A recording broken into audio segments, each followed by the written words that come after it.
Há muitos anos atrás o nosso corpo era um mistério, não havia cientista que o conseguisse desvendar. Espera, na biologia se investigação se descobriu, investigou-se o DNA, fomos nós! Rádio na televisão, isto foi pura sensação, tudo começou no BioKids!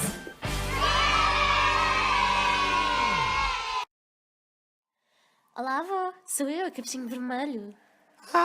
Olá, minha querida, que saudades! Porquê é que tens os olhos tão grandes? E porquê é que tens o nariz tão grande? E porquê é que tens uma boca grande? Eu nasci assim, é uma mutação. Mas o que é uma mutação? O nosso corpo é uma grande fábrica que produz diariamente novas células através da divisão celular. Porém, como qualquer equipamento, também o corpo humano pode ter erros. Ao contrário desses equipamentos, o nosso corpo, altamente especializado, tem a capacidade de corrigi-los. Assim, essas anomalias que persistem no genoma chamam-se mutações, e os indivíduos que as possuem designam-se de mutantes.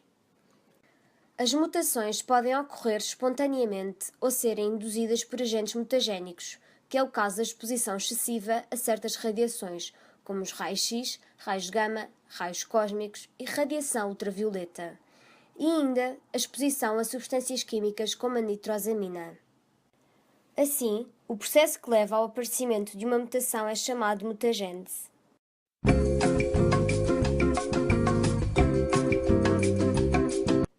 A molécula de ADN subdivide-se em cromossomas, que possuem genes, que por sua vez são constituídos por nucleótidos.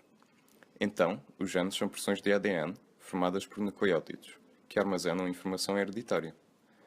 Através de um processo chamado síntese proteica, a célula utiliza essa informação de forma a cumprir as suas funções. Assim, quando há uma falha ao nível dos nucleótidos de um determinado gene, chama-se mutação génica.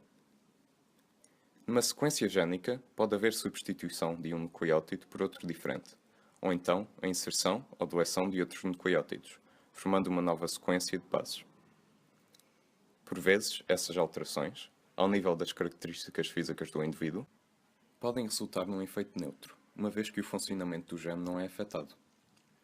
Imagina, se os pais do Joãozinho sofrerem de alguma mutação, é importante saber se é nas células somáticas ou nas células de linha germinativa. Se forem da linha germinativa, o Joãozinho e os seus irmãos correm o risco de possuírem essa mesma mutação, pois essa falha pode se encontrar em todas as suas células.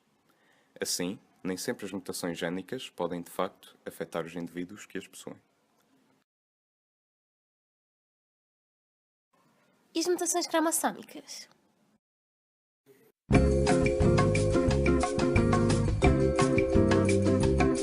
Tal como o nome indica, este tipo de mutações ocorre ao nível dos cromossomas. Sabes o que é um cromossoma? Não. O ADN é uma molécula demasiado grande para caber dentro do núcleo de uma célula. Assim, enrola-se sobre si próprio, até ter uma dimensão aceitável sob a forma de cromossoma. O Joãozinho tem 23 pares de cromossomas, sendo que cada par é constituído por um cromossoma da mãe e um do pai. Muitas vezes ocorrem erros na formação de cromossomas. A sua correção nem sempre é conseguida, dando origem às mutações cromossómicas. Sabias que todos nós temos mutações? Todo o ser humano nasce com mutações que ocorrem devido à alteração do património genético. Muitas delas não são significativas, mas outras podem ser a prova da nossa constante evolução.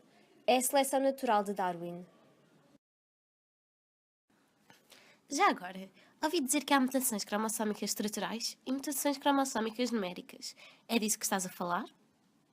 Nas mutações cromossómicas estruturais, o número de cromossomas mantém-se, ou seja, há apenas alteração do material genético, através de perdas, ganhos ou rearranjos de determinadas porções do próprio cromossoma, podendo essas porções refletir um ou mais genes. Daí serem mutações cromossómicas estruturais. Assim, há várias formas de alterar a estrutura de um cromossoma.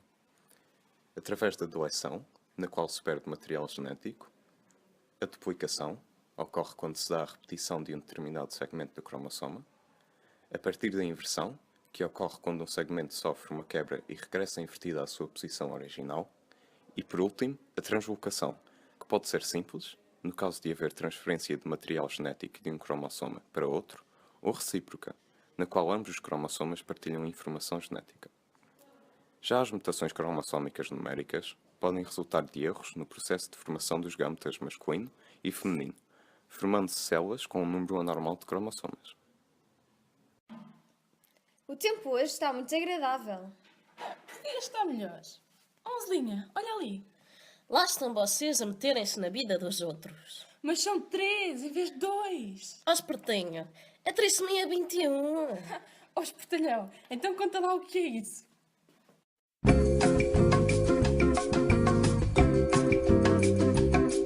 Na presença de mais um cromossoma que o habitual, chamamos trissomia. No caso do André, é no par 21. Logo, chamamos trissomia 21 ou síndrome de Down. Indivíduos como o André têm um desenvolvimento físico e mental mais lento. Porém, este pode-se cingir a um nível muito leve ou profundo. A sua esperança média de vida tem vindo a subir, alcançando os 50 anos. Na meiose, a principal causa para qualquer mutação cromossómica numérica é a não disjunção dos cromossomas homólogos na divisão 1, ou a não disjunção dos cromatídeos irmãos na divisão 2. Um indivíduo trissómico no par 21 apresentará anomalias em quase todas as partes do seu corpo. Pequena estatura, boca pequena por vezes semiaberta devido à dificuldade em alojar a língua, forma dos olhos característica, possíveis malformações cardíacas, infecções respiratórias e problemas cardiovasculares. No entanto, a sua condição não tem que afetar necessariamente o seu cotidiano.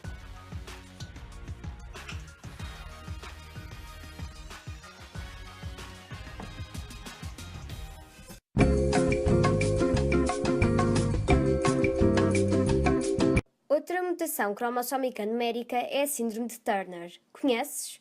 É uma condição física que só afeta as raparigas. Mas por que ocorre síndrome de Turner? Ao contrário de outras malformações genéticas, não é hereditária e nada tem a ver com a idade da mãe ou ambiente. Em vez disso, é uma doença aleatória que depende da forma como são formados os genes dessa rapariga.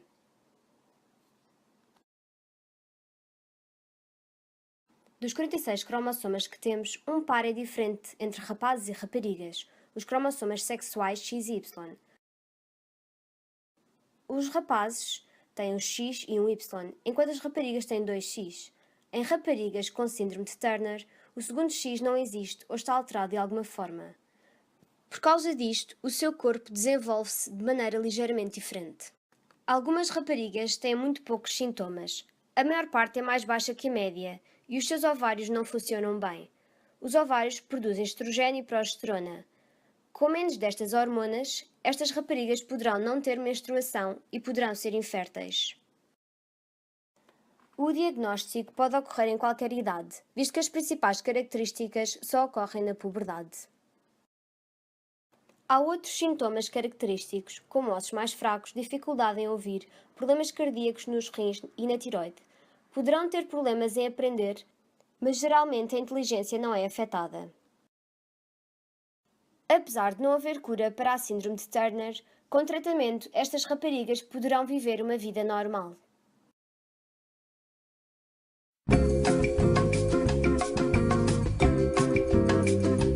Ao contrário da síndrome de Turner, temos a síndrome de Klinefelter, que se traduz no aparecimento de um cromossoma X a mais no par de cromossomas sexuais de um rapaz. Afeta cerca de 1 em cada 660 pessoas do sexo masculino. Esta síndrome, à semelhança das outras, é resultado de falhas genéticas a nível da meiose, tal como vimos há pouco. Mas quais são os sintomas? Esta doença varia de acordo com a idade, sendo que o Joãozinho pode apresentar músculos fracos, dificuldade em aprender, atraso na fala, timidez, tecido alargado na mama, puberdade ausente, incompleta ou atrasada que se refletem em atrofias nos caracteres primários e secundários masculinos. Quando ele crescer, poderá ser infértil, ter estatura maior que a média, ossos fracos e diminuição do desejo sexual. À semelhança da síndrome de Down e de Turner, também não existe tratamento para reparar as falhas ao nível dos cromossomas, apenas tratamentos para minimizar os efeitos.